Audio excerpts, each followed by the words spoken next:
Muy bien, como tal, habíamos avanzado en una de las materias que era Sistema Educativo Nacional y vamos a empezar hoy a ver la de Educación y Familia.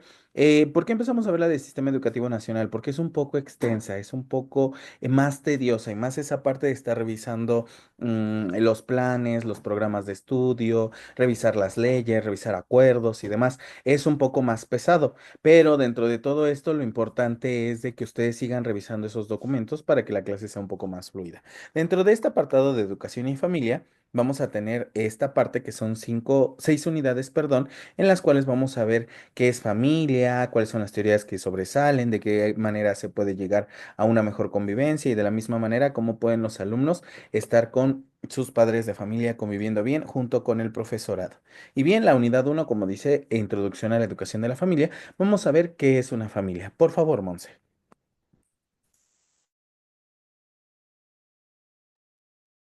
La definición de familia puede variar según el contexto cultural, social y legal en el que se utilice, pero en general se refiere a un grupo de personas unidas por lazos de parentesco, ya sea por consanguinidad, relacionadas biológicamente o por afinidad, relacionadas por matrimonio o unión civil, que conviven y comparten recursos económicos, emocionales y sociales. Muy bien, correcto. Si nos damos cuenta dentro de esta parte de la familia, no nada más tiene que ser algo biológico, ¿verdad? Sino también hoy en día nos damos cuenta que las familias se van conformando por afinidad. ¿Qué quiere decir? Pues ya en un matrimonio, en un noviazgo, en la parte también, como dice, en la parte económica, porque hay familias hoy en día que se componen por la parte económica.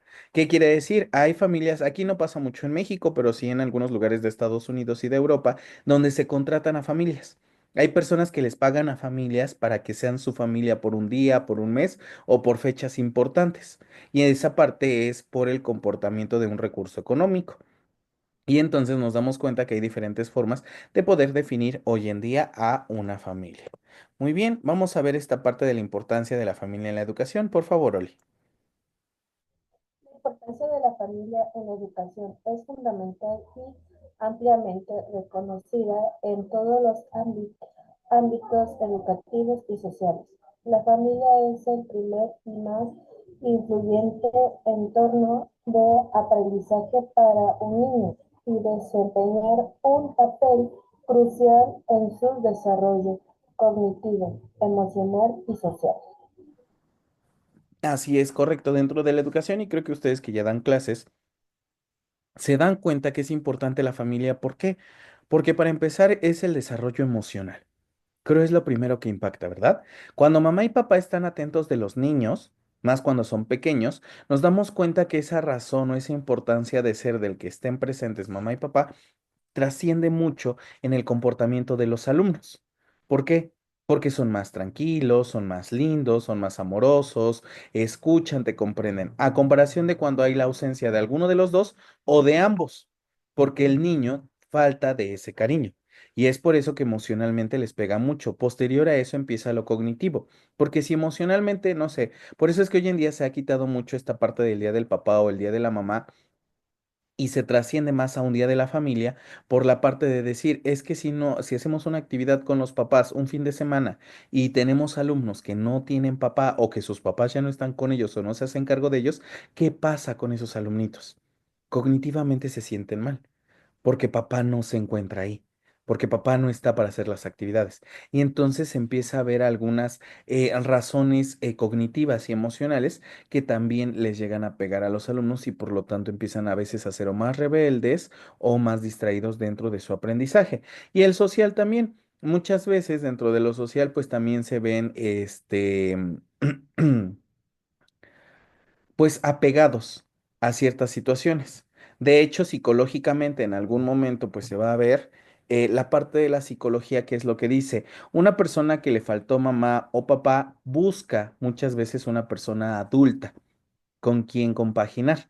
Es por eso que hoy en día vemos parejas así, parejas que buscan a mamá o a papá en una persona adulta, que tal vez el joven tenga entre 20 y 25 años y su pareja tenga entre 30 a 40 años, porque están buscando ese cariño que tal vez no tuvieron y ese es uno de los factores, o el otro factor, porque son codependientes a mamá o papá. Se hicieron muy dependientes a que una persona los asistiera, que necesitan en algún momento buscar a esa persona que los asista de la misma manera. Y todo eso lo marca desde la infancia. Es por eso que la razón social hoy nos damos cuenta que esa parte de decir tal vez el sugar daddy o la mommy daddy, la mommy sugar, no es tanto en esa parte, sino es la parte de buscar una afinidad. Y se da desde que ellos son pequeños. Y estas ausencias de la familia o el apego o la sobreprotección de la familia. Vamos a ver la evolución de la concepción de la familia a lo largo del tiempo. Por favor, Monse. Familia en la antigüedad. En civilizaciones antiguas como la egipcia, griega y Roma, la familia se centraba en la unidad doméstica y la de descendencia. La autoridad está principalmente en manos del padre y la familia extendida era común, con varias generaciones viviendo juntas. Familia en la Edad Media. Durante este periodo, la familia estaba fuertemente influenciada por las estructuras feudales y la religión. La Iglesia Católica desempeñaba un papel central en la regularización y preservación de la familia, promoviendo el matrimonio como sacramento y la procreación como un deber divino. Así es, vamos a ver en la parte de la familia de la antigüedad, tanto egipcia, griega, romana y demás, nos damos cuenta que la parte de la familia era algo que ellos veían que tenían primero que aprender todo en casa y posterior a ello ya es como podían salir a una civilización o a una sociedad. Es por eso que a los hombres los enseñaban de acuerdo a la categoría que tenían dentro de esas culturas, los enseñaban o a gobernar o el campo o la domesticación o la parte de la casa, a las que eran las mujeres. Y sabemos que así era en la antigüedad, ¿verdad? A las mujeres se les enseñaba lo que la mamá hacía, lo que la abuelita hacía, para que ellas lo aprendieran a hacer y posteriormente ellas formaran un vínculo familiar. Y lo mismo al hombre. Si su papá era campesino, se les enseñaba ese hábito o uno u otro oficio que ellos quisieran aprender, pero eran oficios que se iban trascendiendo. Y es por eso que es la parte de la domesticación y la descendencia que tenía cada una de estas familias. Posteriormente, conforme el paso del tiempo, fue cambiando ese tipo de mentalidad. Posteriormente, en la Edad Media, nos damos cuenta que ya se marca mucho lo que es la iglesia y empieza a cambiar la forma de vida o los pensamientos de las personas y también los empiezan a qué, a los hombres los empiezan a jalar dentro de la iglesia, ya sea como frailes, ya sea como sacerdotes y en algún momento dentro de algún cargo eclesiástico. Posterior a todo esto, también les enseñan a algunas personas a escribir y a leer y entonces empieza a cambiar esta forma de visualizar la vida dentro de una familia. Las siguientes, por favor, Oli.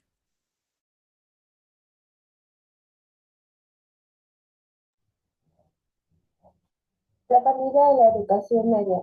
Con con el surgimiento del capitalismo y el cambio hacia una economía más mo- monetaria, la familia nuclear, padres, madres e hijos, comenzó a prevalecer en, en las sociedades continentales. El matrimonio por amor también ganó importancia, aunque las uniones aún estaban influidas por consideraciones emocionales y sociales. La familia en la revolución industrial. La industrialización trajo consigo una reconfiguración de las dinámicas familiares. Muchas familias adoptaron a las zonas rurales para trasladar a las ciudades en busca de empleo en fábricas. Esto dio lugar a la separación física de las familias nucleares al y al aumentar de la importancia del trabajo remunerado fuera del hogar.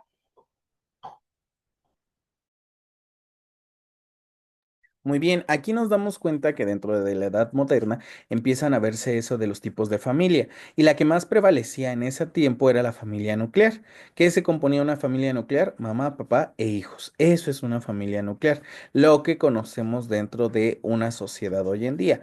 Posterior a esto se da cuenta que los matrimonios se tenían que conformar. ¿Por qué se tenían que conformar? Lo que conocemos como dentro de un registro civil, que es el casarse ante pues una sociedad y demás, ante las leyes, y posterior ante la iglesia. Entonces es por eso que decía que el matrimonio era por amor y ganó tanta importancia que la mayor parte, y lo vemos, la mayor parte de las familias anteriormente se casaba tanto por el civil como por la iglesia. ¿Por qué? Porque eran parte de la conformación de esa familia nuclear.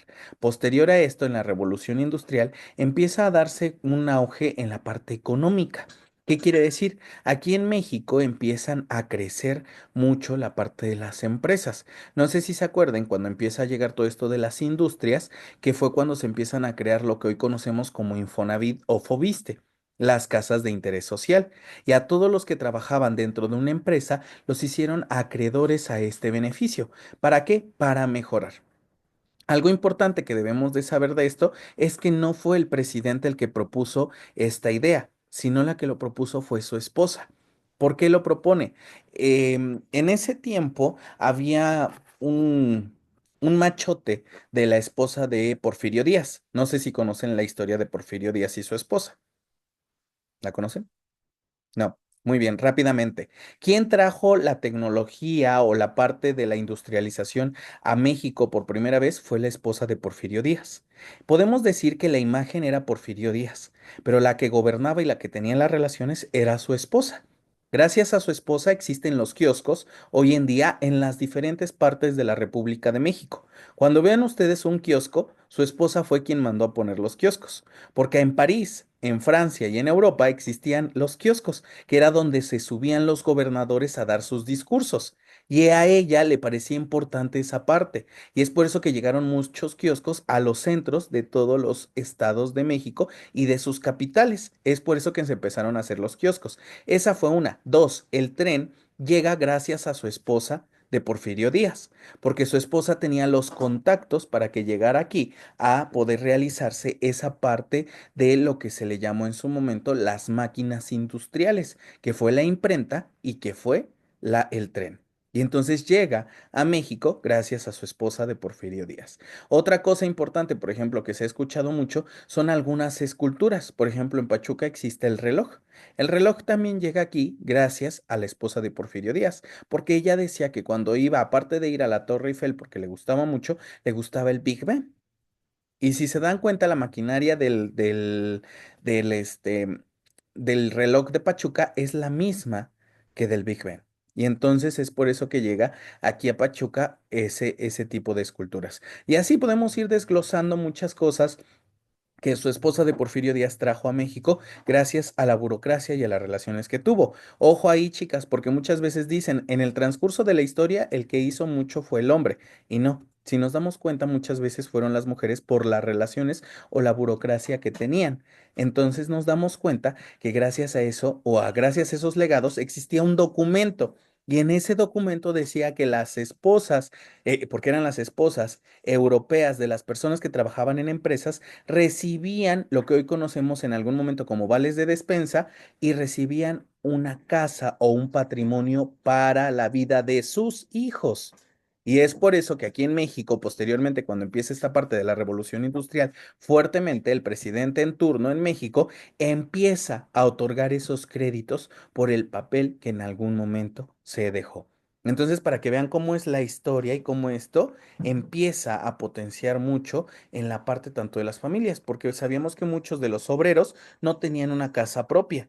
Y gracias a todo esto empezaron a tener un patrimonio, por así decirlo, para sus hijas e hijos. Posteriormente vemos a finales del siglo XX y finales del siglo XXI. Monse, por favor.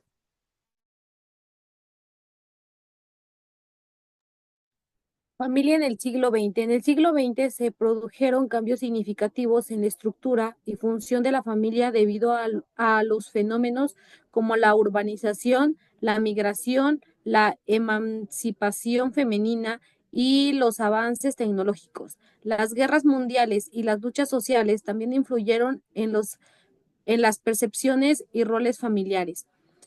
Familia en el siglo XXI. En el siglo actual, la concepción de la familia ha seguido evolucionando. Se han producido cambios legales y sociales significativos en torno al matrimonio, la adoptación, la reproducción asistida y la diversidad familiar. Además, las nuevas tecnologías de comunicación han alterado la forma en que las familias interactúan y se relacionan.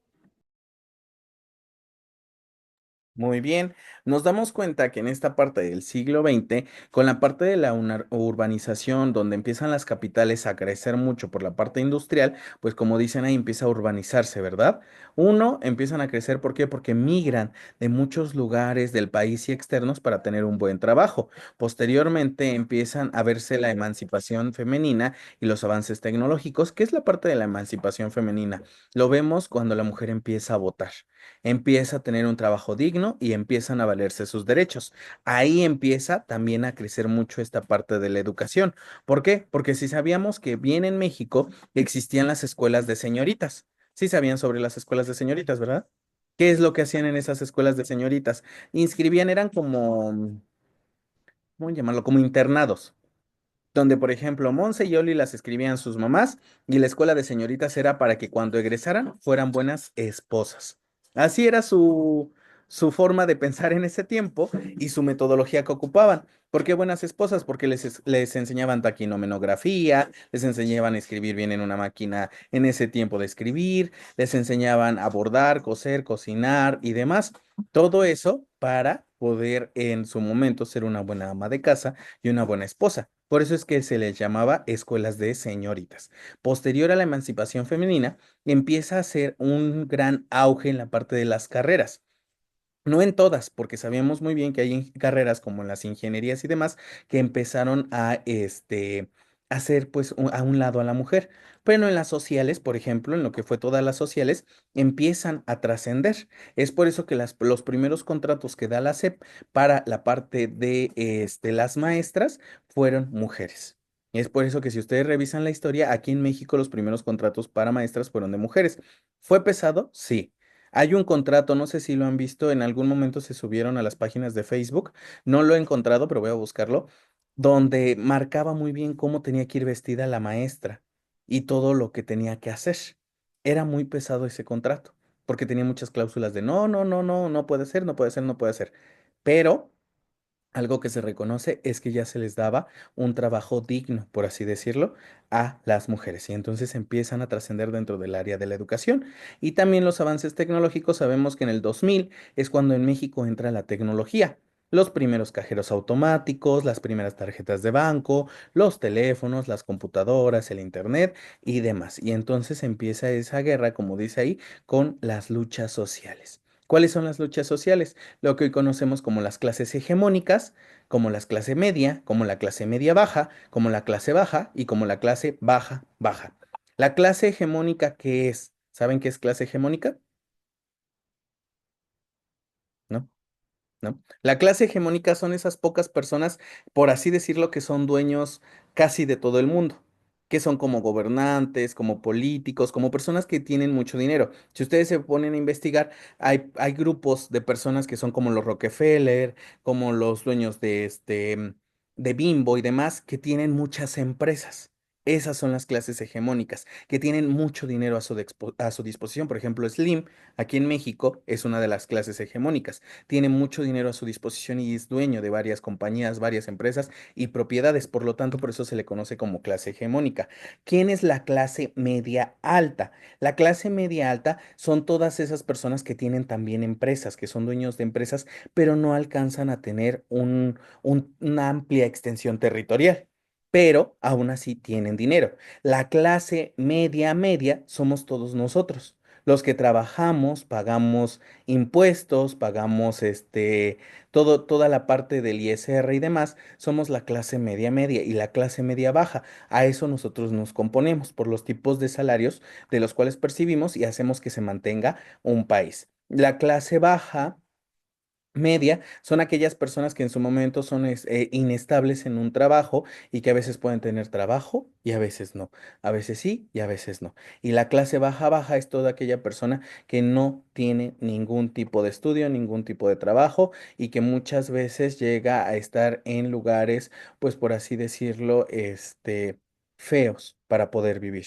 Y entonces está esa parte de tipo de clases sociales y es por eso que hay una lucha social porque nosotros pues siempre luchamos por tener un mejor estilo de vida, una mejor forma de vestir, de interactuar y demás. Y entonces desde ahí, desde el siglo XX, empiezan a influir mucho los tipos de clases sociales dentro de nuestra vida. Aparte de que la tele, pues hoy en día vemos la tecnología, un arma de doble filo, porque ahí nos dice hasta los estereotipos de personas que tenemos que ser, ¿no? ¿Cuál es el estereotipo de una mujer? Hoy en día lo vemos. Una mujer delgada, que tenga mucho, una altura muy prominente, un cuerpo muy delgado o frondoso y demás, ¿no? Y lo vemos. Por eso es que existen los concursos de Miss Universo y demás. ¿Cuál es el estereotipo de un hombre? Ah, pues un hombre que esté muy ejercitado por el gimnasio, que tenga tal vez ojos de color, que tenga barba y demás. Y gracias a ese tipo de tecnologías pues nos damos cuenta que existen estereotipos también ya hoy en día de mujer y hombre. Y todo eso se da dentro de los ámbitos también, vemos que desde el siglo XX. En el siglo XXI, ¿qué se produce o qué empieza a haber? ¿Por qué cambios legales y sociales significativos? Si nos damos cuenta bien, en el siglo XX empieza la parte de la emancipación femenina, en el siglo XXI empieza la parte de hacer valer sus derechos. Anteriormente, yo les puedo decir, porque tuve maestras que trabajaban para eso, había empresas como por ejemplo Coca-Cola, Coca-Cola era una de ellas, que te podía pagar muy bien si eras contadora o trabajabas para ese tipo de empresas. Pero ¿qué pasaba si tú te querías embarazar? En el momento que tú quedabas embarazada, se hacía una recesión de contrato o de plaza y en automático era tu despido inmediato sin beneficio alguno. O sea, ¿qué quería decir? No te iban a finiquitar, no te iban a pagar y demás, nada. ¿Por qué? Porque tú decidiste embarazarte. Y estaba en una de sus cláusulas del contrato de todas las que fueran mujeres dentro de la misma empresa. Era cruel, ¿verdad? ¿Por qué? Porque es un derecho hoy en día toda esa parte. Y entonces empieza esa parte de los cambios legales y sociales. Todas las empresas que tenían ese tipo de cláusulas en sus contratos los empiezan a cambiar. Y es por eso que empieza a haber todo ese tipo de cambios en el siglo XXI fuertes dentro del ámbito legal y social, al igual que como dicen los tipos de matrimonio. Hoy en día ya nada más no está el matrimonio, por así decirlo, nuclear. Vemos hoy diferentes tipos de matrimonio, ¿verdad? Vemos nada más un matrimonio con mamá, vemos un matrimonio con papá, vemos un matrimonio con dos mamás, vemos un matrimonio con dos papás y así. Y entonces empieza a haber ese tipo de cambios dentro de una razón social. ¿En qué afecta a la educación? En nada. Pero sí tenemos que tener como, por ejemplo, pues un poquito más de conocimiento sobre de estas áreas, ¿no? Porque a veces nuestros alumnos nos dicen, es que llega un alumno, por ejemplo, chiquito, es que maestra o maestro, yo tengo dos papás. ¿Y qué decimos a los demás? ¿No? Pues qué padre, ¿no? Y a veces decimos, ¿qué tipo de respuesta debo de dar? Y entonces por eso les digo, a veces nosotros tenemos que estar más preparados para seguir creciendo dentro de estos temas. También los temas de adopción empiezan a crecer mucho.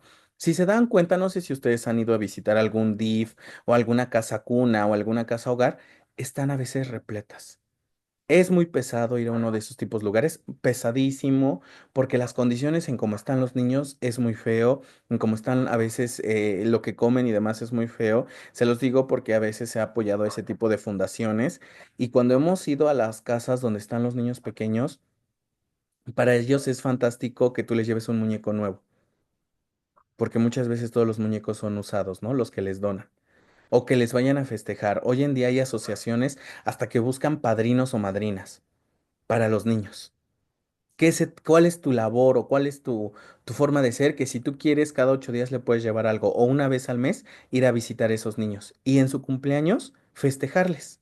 Esa es tu labor como madrino o padrino de ese niño o niña. para que no se sientan tan solos, porque muchas veces crecen y nadie los adopta. Y entonces ahí viene esta parte, ¿no? ¿Qué se sentirá? Y entonces nos damos cuenta que todo esto empieza a fomentar un cambio también en la educación. Porque antes pues hacíamos los eventos con toda naturalidad, ¿no? Y hoy en día que un niño te llegue con esa pregunta de, maestro, ¿y por qué no tengo papá? ¿Por qué solo tengo mamá? O maestra, ¿por qué solo tengo papá y no tengo mamá? ¿Dónde está mi mamá? ¿No? A veces son preguntas fuertes. Y es por eso que cuando inician los ciclos escolares, nosotros tenemos que preguntarles, tenemos que hacer la entrevista con los padres de familia, ¿no? A veces nos dicen o nos tachan, porque sí, hay gente que nos tacha de chismosos o chismosas, es que, ay, la maestra y el maestro se están metiendo en mi vida personal porque hasta me preguntaron que por qué no estoy casada, por qué esto. Pues sí, tenemos a veces que preguntar porque ¿qué contestamos cuando sus hijos nos hacen esas preguntas, ¿no? ¿Qué les vamos a decir? Y entonces ahí viene la fundamentación del por qué hacemos todo este tipo de cosas. Posterior a esto vienen las funciones y roles familiares en la educación de los hijos. Por favor, Oli. Modelo a seguir. Los padres y otros miembros de la familia actúan como modelos a seguir para los hijos. Los niños tienden a imitar el comportamiento de los adultos que los rodean, por lo que es importante que los padres muestren conductas positivas y valores que deben influ- incluirse en sus hijos. Proven- preven- proveedores de apoyo emocional. La familia es el primer lugar donde los niños aprenden a mejorar sus emociones. Los padres y otros familiares brindar apoyos emocionales, consuelo y seguridad a los hijos, lo que les ayuda a desarrollar una salud e inteligencia emocional. Muy bien, es correcto. Como nos damos cuenta aquí en el modelo a seguir, ahí dice, ¿verdad? Que los padres se convierten en un modelo a seguir de los niños y las niñas. Y sí, los que tienen hijos, dense cuenta, a quien imitan, si a la mamá o al papá. Porque empiezan a ser el modelo de seguir de cada uno de ustedes. A veces dicen, las niñas van a imitar mucho a la mamá y los niños al papá. No, a veces es todo lo contrario, ¿no? Y hasta nos damos risa, que si la mamá es muy vanidosa, el hijo a veces se vuelve vanidoso. O que si el papá es muy enojón, la hija se llega a volver muy enojona. ¿Por qué? Porque los padres son su modelo a seguir. Y es por eso que cuando luego vemos en las escuelas, a mí me gustaba mucho por eso dar clases en preescolar, porque yo me acuerdo que nosotros teníamos los espacios, en ese momento así se llamaban los espacios, donde los niños jugaban que a la escuelita, que a la familia, que a la parte social y así. Cuando jugaban a la familia, ellos decían, yo voy a ser la mamá, ¿no? Y tal cual, las palabras que decía la mamá eran las que decía la niña y le pegaba a su muñeco porque pues, se portaba mal o le pegaba porque no quería comer. Y yo le decía, pero ¿por qué le pegas tanto a tu muñeco? Es que no quiere comer, maestro, no quiere portarse bien, no quiere esto, no quiere el otro. Y entonces nos damos cuenta quién era su modelo a seguir. Ojo ahí también, chicas. A veces como maestras o maestros nos convertimos también en el modelo a seguir de los alumnos y las alumnas. ¿Y qué nos dicen las niñas? Es que yo quiero ser pues como usted maestra o como usted maestro. En preescolar es muy difícil encontrar a un maestro hombre, pero sí hay, pero casi siempre quieren ser como las maestras, ¿no? Y yo se los digo porque yo trabajo muy de la mano con el preescolar que está en mi comunidad para que así los niños, cuando llegan a primaria ya tengan un estereotipo de la primaria y ya no vayan tan espantados de que ya nos van a jugar y demás. Pero yo me acuerdo hay una maestra y que le decían, ay maestra, es que usted siempre viene muy bonita. Yo cuando sea grande voy a ser maestra para ser muy bonita como usted. Y así le decían muchas cosas los niños, ¿no? Y dices, bueno, yo le decía a la maestra, le digo, es que eres tú el modelo a seguir de ellos. Y las niñas que decían, es que yo me peino igual que la maestra. Ya le dije a mi mamá que me enseñe a cómo hacer ese tipo de peinados para la maestra. Y hasta las señoras luego me decían, maestra, es que dígale a su amiga, la maestra tal, que nos enseñe a peinar. Y yo, ¿por qué? Es que mis hijas quieren peinarse como ella todos los días, ¿no? Y es bonito. porque llevamos un modelo a seguir. Y aunque no lo crean, sí pasa. No, yo por ejemplo lo veo con mis niños no les gusta peinarse, los hombres, pero todos los días ven que el maestro Luis pues llega peinado, llega bañado y hasta van y me tocan, yo ocupo mucho gel, entonces van y me tocan mi cabeza y dicen, ay, profe, está bien duro su cabello, y le digo, sí, porque yo ocupo mucho gel para que no se me desacomode, y dicen, ah, y ahora ya ellos lo hacen igual, ¿no? Porque me dicen, es que usted tiene mucho cabello, porque cuando me he llegado a despeinar o ya se está acabando lo del gel, empieza como a caerse, y le digo, sí tengo mucho cabello, pero me lo arreglo. Y dicen, ah, nosotros igual. Digo, pero no se lo arreglan. Y dicen, bueno, ya no lo vamos a arreglar. Y entonces empiezan a arreglarse. Hay niños que luego no les gusta bañar. Y lo vemos ahorita en esta etapa, yo tengo sexto. Y en esa etapa de la rebeldía ya no se quieren bañar o ya no quieren hacer algunas cosas de aseo personal. Y es necesario. Y entonces empiezan, no, pues ya me voy a bañar porque si no el maestro dice que huelo feo, ¿no? Y entonces ya empiezan a bañarse y me dan risa. Pero somos modelos a seguir también. Entonces nosotros como docentes para los niños también somos modelos a seguir. O hasta cómo vamos todos los días. Por ejemplo, yo les digo, en el caso de las mujeres, yo he visto que si se pintan las uñas, las niñas también se quieren pintar las uñas. Yo lo veía con mis alumnas, decían, es que la maestra tal se pone uñas bien bonitas todos los días. Y yo veía y digo, sí, ella se las hace, son de Hellish, como tiene esa maquinita para fijador, no sé cómo se llama, donde mete sus deditos. Dice, yo igual me la voy a comprar y me voy a pintar las uñas como la maestra. Y lo hacen. Y digo, qué bonito porque es un cuidado, ¿no? En algún momento. Es un cuidado personal que van a tener. Y que aunque seamos vanidosos desde pequeños o vanidosas, se marca y se va a seguir ese estatuto, ¿no? Y ahí está el modelo a seguir. Proveedores de apoyo emocional. Los padres de familia son los principales, o que aumentan su ego y su forma de pensar de sus niños, o que bajan mucho, ¿no? Pero nosotros como maestros somos los encargados de siempre apoyarlos emocionalmente. ¿Por qué se los digo? Ahorita pasó algo importante con lo de Reyes, ¿no? Como sabemos, no a todos les llega a los Reyes Magos. Y es feo a veces, ¿no? Porque hay niños que se portan muy bien, que son muy lindos, pero no les llegan los Reyes Magos. Pero pues como decía, creo que a veces llegan en la casa de las maestras o de los maestros y ellos son felices. Así sea una pelota que le llegue en la casa del maestro o de la maestra, ellos son los más felices del mundo. Y ese es un apoyo emocional que ellos tienen. O a veces que en la parte de que si ellos llegan tristes porque mamá o papá no está con ellos y el apoyarlos, el aconsejarlos, el que ellos lleven ese estereotipo de que somos mamá o papá en algún momento, también los hace felices. Siempre apoyen emocionalmente a sus chicos, no importa la edad que tengan. Yo se los puedo decir. Yo que doy clases en posgrado desde hace mucho tiempo, a veces créanme que conmigo han llegado maestras, maestros, doctores, doctoras grandes que me dicen, es que ya estoy mal, ya no quiero, ya esto, ya el otro. Y a veces, como decía una doctora, dice, a veces nos falta un jaloncito de orejas de otra persona o que alguien nos escuche tantito para seguir adelante. ¿No? Y es lo que a veces necesitamos. Nunca olvidemos ese apoyo emocional como docentes, nunca lo olvidemos, ¿sí? Hacia nuestros alumnos. Y si nosotros como docentes lo necesitamos, también hay que dárnoslo, también hay que darnos un apapacho. Yo nunca voy a olvidar a mi directora de primaria que tuve, muy buena. Me acuerdo que un día nos vio estresados, cansados, cuando fue el cambio de reforma con Enrique Peña Nieto, y decía, es que ya los veo y que veo que vienen y casi se andan muriendo aquí, y decíamos, ya nos cansamos, ¿no? Así como el memazo que dice, ya nos cansamos, jefe, así ya andábamos, o sea, ya no podíamos. Y ella que nos dijo, no, pues hoy nos vamos a ir a comer a tal lado, vamos a ir a un spa, y vamos a ir a esto. Todo ese día nos consintió nuestra directora y nosotros queríamos pagar y decía, no, ya se los pagué, porque han trabajado mucho. Para mí, todo lo que les he pedido, todo lo han sacado y esta es mi forma de apoyarlos. Después lo comprendes y fue un apoyo emocional muy fuerte.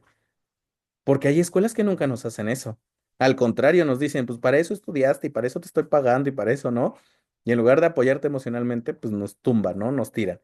Pero esa parte del apoyo emocional siempre la tenemos que dar y siempre tenemos que ser constantes, ¿vale? Nos salimos y volvimos a entrar, chicas, por favor.